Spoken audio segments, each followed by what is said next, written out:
Dust devils danced across the cracked earth of the Double Bar Ranch, 40 miles outside Lubbock, Texas, where the sky pressed down like a hot iron lid.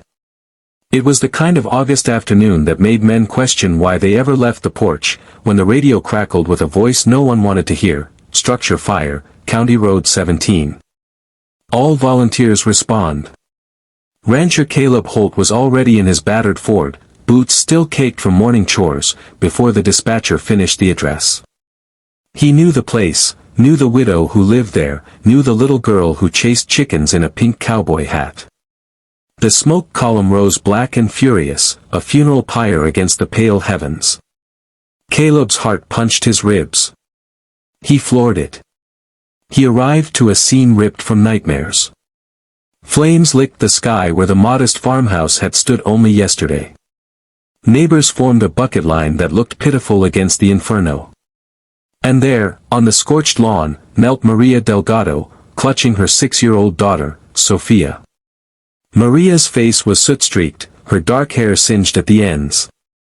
Sophia wailed, a sound thin and piercing, the way only terrified children can wail. Caleb dropped beside them. "Ma'am, are y'all hurt?" Maria's voice cracked like dry mesquite. "My boy, Mateo, he's still inside. The bedroom at the back." The fire started in the kitchen, spread so fast, she couldn't finish. Her hands trembled around Sophia, who buried her face in her mother's neck.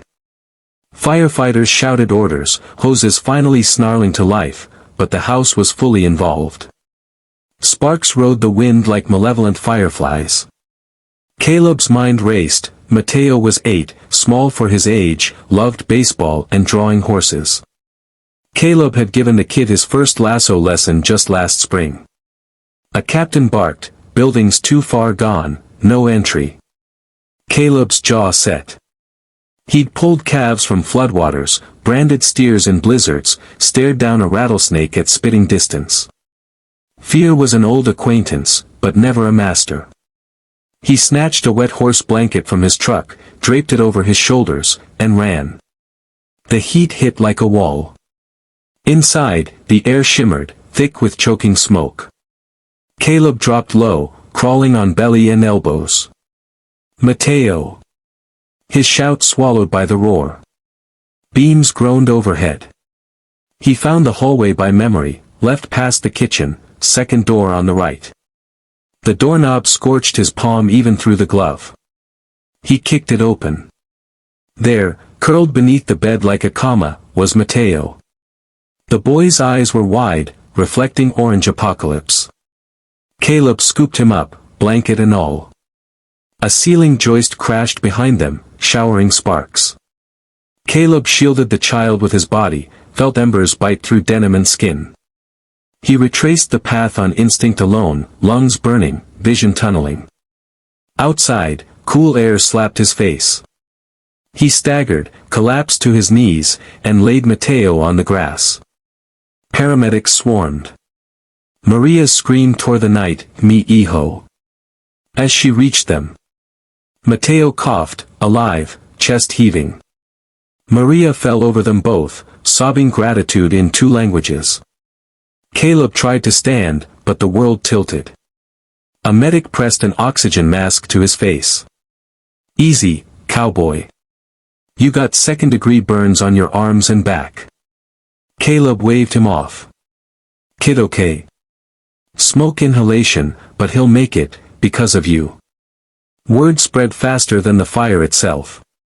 By midnight, the county was calling Caleb a hero. Local news vans rolled in. Someone draped a blanket over his shoulders like a cape. But Caleb only saw Maria's trembling hands clutching her children, the blackened skeleton of their home behind her. Hero. He felt hollow. A house was gone. Memories torched. Livestock scattered or worse. At the hospital, while doctors peeled charred cloth from his skin, Caleb stared at the ceiling tiles and made a silent vow: this family would not spend one night without a roof. Not one. 3 days later, Caleb limped up the hospital steps with a manila folder thick as a Bible.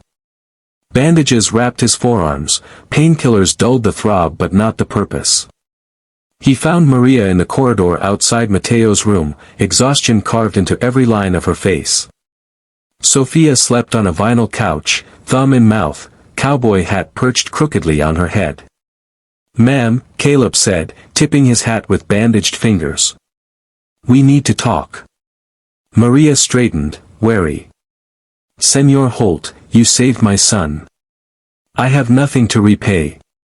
"This ain't about repayment." He opened the folder. Inside, property deed, architectural sketches, bank papers. Double Bar's got an old foreman's cottage, 2 bedrooms, sits empty since Dad passed. It's yours, long as you need. Utilities paid. No rent. Maria's mouth parted, but no sound came. "There's more," Caleb continued, voice steady as Sunday preaching. "Communities rallying. Lumberyards donating materials. Church ladies got clothes, toys, pantry stocked. High school AG class is rebuilding your barn for FFA credits. And the bank," he tapped the papers, "approved a zero-interest rebuild loan, co-signed by me. House'll be better than before. Solar panels, storm shelter, the works." Tears tracked clean lines down Maria's dusty cheeks. "Why? You don't even know us, not really."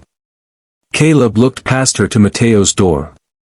The boy sat up in bed, drawing horses on a lunch tray with crayons a nurse had scrounged. "I know what it's to lose everything to fire. Lost my mama's hope chest when I was 9. Watched my daddy stare at ashes like they'd stolen his soul. Took him years to smile again. Your kids deserve laughter sooner than that." Maria studied him, the weathered lines around his eyes, the stubborn set of his jaw beneath the bandages. "You're too big," she whispered, voice catching. "Your heart, it burns right through a person." Caleb chuckled, wincing as the motion pulled burnt skin. "Reckon that's what my ex-wife said when she left. Said I cared too fierce for my own good." He shrugged. "Maybe. But a man's gotta have a fire that don't destroy, that builds." Over the next months, the ranch transformed into a beehive of generosity. Truckers hauled burnt debris at dawn. Quinceanera committees canned salsa to sell for siding money. The high school quarterback organized a barbecue fundraiser, tickets sold out in hours.